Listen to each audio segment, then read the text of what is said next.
নমস্কার বন্ধুরা, শঙ্করী কিচেনে সকলকে স্বাগত। আজ শেয়ার করব লাউয়ের বড়া। বাইরেটা হবে খুব মুচমুচে আর ভেতরে খুব নরম লাউয়ের অংশ আপনারা দেখতে পাবেন। গরম ভাতের সাথে শুকনো শুকনো মাখিয়ে খেতে দারুণ লাগবে। এছাড়া ডাল ভাতের সাথেও পরিবেশন করতে পারেন। আমি এখানে লম্বা ধরনের লাউ নিয়েছি, একদম কচি লাউ নিতে হবে। লাউটাকে আমি গোল গোল করে কেটে নেব। খুব বেশি পাতলা করব না, আবার অনেকটা মোটা এরকমও নয়। লাউয়ের বাইরের খোলাটা আমি ছাড়িয়ে নিয়েছি, তারপরে আমি গোল গোল করে চাকা চাকা মতো করে কেটে নিয়েছি। আজকের রেসিপিটা দেখার পর আপনাদের যদি ভালো লাগে তাহলে অবশ্যই একটা লাইক, শেয়ার ও কমেন্ট করবেন। বেল আইকন সমেত আমার চ্যানেলটা সাবস্ক্রাইব করে আমার পাশে থাকবেন। বেল আইকনটা ক্লিক করা থাকলে আমার যে কোনো রেসিপি বা আমি যাই আপলোড করি না কেন সবার আগে নোটিফিকেশন আপনার কাছেই পৌঁছে যাবে। লাউটাকে এবার আমি নুন মাখিয়ে আধ ঘন্টার জন্য রেখে দেবো। লাউটা কিন্তু একদম সফট হয়ে যাবে, এছাড়া লাউয়ের থেকে জলও ছাড়বে। একটা পাত্রে আমি 2 চা চামচ বেসন নিয়েছি, সঙ্গে মুচমুচে করার জন্য আমি 2 চা চামচ চালের গুঁড়ো নিচ্ছি। এবার এর মধ্যে আমি স্বাদ মতো নুন দিলাম, হাফ চা চামচ হলুদ গুঁড়ো দিলাম, হাফ চা চামচ কাশ্মীরি লঙ্কার গুঁড়ো দিলাম, হাফ চা চামচ দিলাম জিরের গুঁড়ো, হাফ চা চামচ ধনের গুঁড়ো, আর দিলাম 1/4 চা চামচ গরম মশলার গুঁড়ো, হাফ চা চামচ পোস্ত, আর হাফ চা চামচ আমি এখানে তিল ব্যবহার করব। এছাড়া আমি 1 চিমটি কালো জিরে দিয়েছি। এই যে শুকনো উপকরণ, এগুলো আমি সব একসঙ্গে মিশিয়ে নিলাম। এটা হাত দিয়েও আপনারা মেশাতে পারেন, আবার চামচের সাহায্যেও মেশাতে পারেন। মেশানোটা যেন খুব ভালো হয়। মেশানোটা তো হয়ে গেছে, চলুন দেখে নিই লাউটা কেমন অবস্থায় আছে। লাউটাতে এখন কিন্তু অনেকটা জল ছেড়েছে, আর গায়ের মধ্যে দেখুন জল দেখা যাচ্ছে। এবার আমি যে শুকনো উপকরণটা নিয়েছিলাম সেই শুকনো উপকরণের মধ্যে লাউটা দিয়ে দেবো। লাউয়ের গায়ে যে জলটা লেগেছিল সেই জলেতেই কিন্তু এই শুকনো উপকরণটা লেগে যাবে।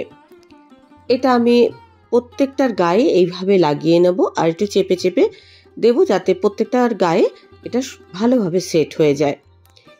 এরমভাবে একটা কোট দিয়ে আমি 5 মিনিটের মতো রেখে দেবো। আবার খানিকক্ষণ পর আমি এটা দেখবেন জল বেরিয়ে আসবে। যে দেখুন এখন ভেজা ভেজা হয়ে গেছে, যেহেতু এর মধ্যে নুন দেওয়া রয়েছে তাই ভেজা ভেজা হয়ে আছে। আবারও বাকি যে শুকনো উপকরণ সেটা কিন্তু এই লাউটা সোপ করে নেবে। আমরা সাধারণত যখন কোনো বড়া ভাজি তখন একটা ব্যাটার তৈরি করি, এই ক্ষেত্রে কিন্তু কোনো ব্যাটার তৈরি করতে হবে না।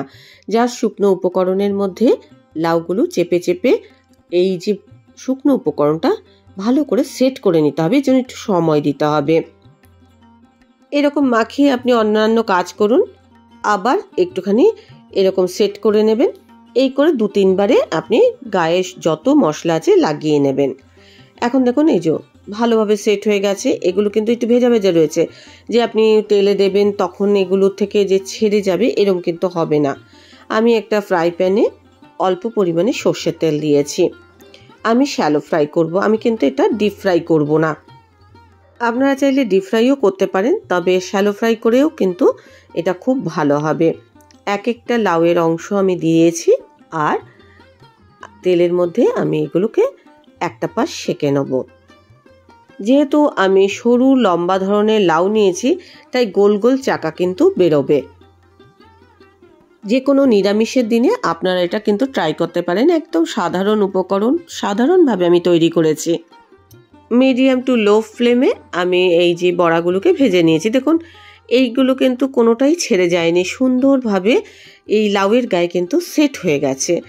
আমার মনে হলো আর একটু তেলের প্রয়োজন, তাই মাঝখানে আমি তেলটা গরম করে নিয়েছি, নিয়ে আবারও আমি তেলটা ব্যবহার করেছি। যেহেতু আমি একদম কম তেলেই এটা করবার চেষ্টা করেছি তাই এইভাবে করেছি। দুটো সাইড যখনই আপনারা উল্টে পাল্টে ভাজবেন তখন দেখবেন এর মধ্যে একটা গোল্ডেন কালার আসছে।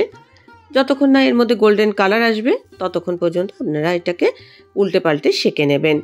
আর একটু চেক করে নেবেন যে ভেতরের লাউটা সেদ্ধ হয়েছে কিনা। আমি একটু চেক করে দেখলাম সুন্দরভাবে সেদ্ধ হয়েছে।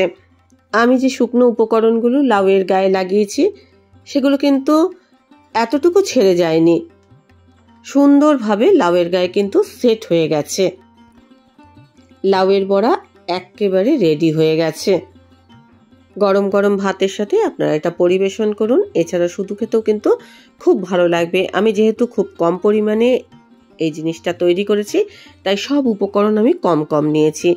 পোস্তর স্বাদ, তিলের একটা মুচমুচে ভাব, সব কিছু মিলিয়ে বড়াটা কিন্তু খেতে অসাধারণ লাগবে। ভেতরটা আপনাদের দেখিয়ে দিচ্ছি। দেখুন, লাউটাও খুব সুন্দরভাবে সেদ্ধ হয়েছে, আর উপরের যে কোটিংটা খুব সুন্দর মুচমুচে হয়েছে।